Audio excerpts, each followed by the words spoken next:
ಮಾಜಿ ಸಚಿವ ಎಚ್.ಡಿ. ರೇವಣ್ಣ ಅವರಿಗೆ ಎಸ್ಐಟಿ ಅಧಿಕಾರಿಗಳು ಬೋರಿಂಗ್ ಆಸ್ಪತ್ರೆಯಲ್ಲಿ ಮೆಡಿಕಲ್ ಚೆಕಪ್ ಅನ್ನು ಮಾಡಿಸಿದ್ದಾರೆ. ಸೂಪರಿಂಟೆಂಡೆಂಟ್ ಜೊತೆಗೆ ಹಿರಿಯ ಸರ್ಜನ್ ಆಗಿರುವಂಥ ಕೆಂಪರಾಜ್ ಅವರು ಕೂಡ ಇದ್ದಾರೆ, ಹಿರಿಯ ವೈದ್ಯರು. ಅವ್ರನ್ನ ಮಾತಾಡ್ತಾ ಹೋಗ್ತೀನಿ. ಸರ್, ಇವತ್ತು ರೇವಣ್ಣ ಅವರಿಗೆ ಮೆಡಿಕಲ್ ಚೆಕಪ್ ಆಗಿದೆ ಸರ್, ಹೇಗಿದೆ ಸರ್ ಅವ್ರ ಕಂಡೀಷನ್?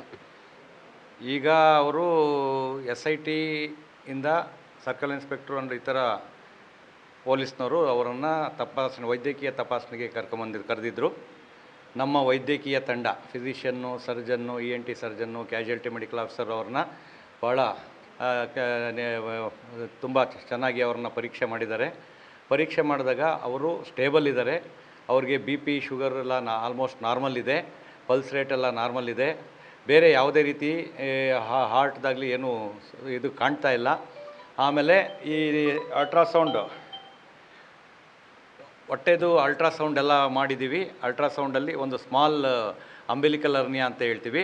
ಅದಕ್ಕೇನು ಇಮಿಡಿಯೇಟಾಗಿ ಸರ್ಜಿಕಲ್ ಇಂಟರ್ವೆನ್ಷನ್ ಅವಶ್ಯಕತೆ ಇಲ್ಲ.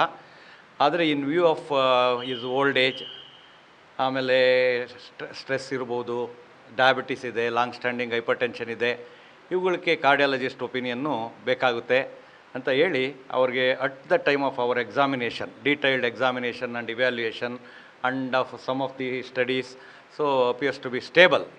ಹಾಗಾಗಿ ಅವ್ರನ್ನ ಏನಾದರೂ ಈ ಒಂದು ದೀರ್ಘ ಅಂದರೆ ಲಾಂಗ್ ಸ್ಟ್ಯಾಂಡಿಂಗ್ ಡಿಸೀಸಸ್ ಆದ ಡಯಾಬಿಟಿಸ್, ಹೈಪರ್ಟೆನ್ಷನ್ ಇರೋದರಿಂದ ಕಾರ್ಡಿಯಾಲಜಿಸ್ಟು, ಡಯಾಬಿಟಾಲಜಿಸ್ಟ್ ಒಪಿನಿಯನ್ ಬೇಕಾಗ್ಬೋದು ಅಂತ ಅವ್ರಿಗೆ ತಿಳಿಸಿ ಅವ್ರಿಗೆ ಕಳಿಸ್ಕೊಟ್ಟಿರ್ತೀವಿ. ಸರ್, ರೇವಣ್ಣ ಅವರು ಸಿಟ್ಟಿಂಗ್ MLA, ಮಿನಿಸ್ಟರ್ ಆಗಿದ್ದಂಥವ್ರು ಏಕಾಏಕಿ ಈ ಥರ ಇನ್ಸಿಡೆಂಟ್ ಆದಾಗ ಡಿಪ್ರೆಷನ್ಗೆ ಹೋಗ್ತಾರೆ. ತಮ್ಮ ಹತ್ರ ಏನಾದರೂ BP, ಶುಗರ್ ಬಿಟ್ಟು ಬೇರೆ ಏನಾದರೂ ಆರೋಗ್ಯದ ಸಮಸ್ಯೆ ಬಗ್ಗೆ ಹೇಳ್ಕೊಂಡ್ರೆ ಸರ್ ರೇವಣ್ಣ ಅವರು? ಅದ್ರ ಬಗ್ಗೆ ಅದ್ರ ಬಗ್ಗೆ ಏನು ಹೇಳಲಿಲ್ಲ. SIT ಅಧಿಕಾರಿಗಳೇನಾದರೂ ತಮ್ಮನ್ನು ಕೇಳಿದ್ರೆ ಸರ್, ಅಂದರೆ ಇವ್ರಿಗೆ ಬೇರೆ ಏನಾದರೂ ಟ್ರೀಟ್ಮೆಂಟ್ ಬೇಕಾ, ನಾರ್ಮಲ್ ಚೆಕಪ್ಪನ್ನು ಹೊರತುಪಡಿಸಿ, ಅಂದರೆ ಬೇರೆ ಪ್ರಕರಣಗಳಲ್ಲಿ ಬಂದು ಮೆಡಿಕಲ್ ಟೆಸ್ಟ್ ಮಾಡಿದಂಥ ಸಂದರ್ಭದಲ್ಲಿ ಈ ಪ್ರಕರಣಕ್ಕೂ ಬೇರೆ ಪ್ರಕರಣಕ್ಕೆ ಏನಾದರೂ ವ್ಯತ್ಯಾಸ ಇತ್ತಾ ಅಥವಾ ನಾರ್ಮಲ್ ಏನಾ ಸರ್ ಪ್ರೊಸೀಜರು? ಇಲ್ಲ, ಇದು ಎಲ್ಲ ಪೊಲೀಸ್ ಕೇಸ್, MLC ಕೇಸಸ್ಗೆ ಮೆಡಿಕಲ್ ಎಕ್ಸಾಮಿನೇಷನ್ ಕರ್ಕೊಂಬಂದಾಗ ಬೇರೆ ರೋಗಿಗಳಿಗೆ ಯಾವ ಥರ ತಪಾಸಣೆ ಮಾಡ್ತಿರೋ ಅದೇ ಥರ ಮಾಡಿದ್ದೀವಿ.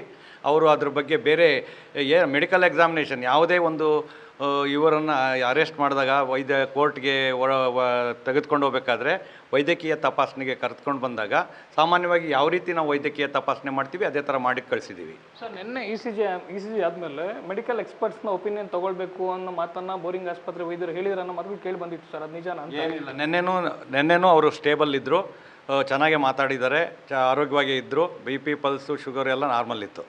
ಸರ್, ನಿಮ್ಮ ಸಿಬ್ಬಂದಿ ಸರ್ ಯಾರು ಅವ್ರನ್ನ ಟ್ರೀಟ್ ಮಾಡಿದ್ದು ಅಂತ ಹೇಳಿ ಸರ್? ಈಗ ನಮ್ಮ ಮೆಡಿಕಲ್ ಪ್ರೊಫೆಸರ್ ಆಗಿರ್ತಕ್ಕಂಥ ಡಾಕ್ಟರ್ ಭರತ್ ಇದ್ದಾರೆ. ಆಮೇಲೆ ENT ಸರ್ಜನ್ನು ನಮ್ಮ ಡಾಕ್ಟರ್ ಸುಬ್ರಹ್ಮಣ್ಯಂ ಇದ್ದಾರೆ.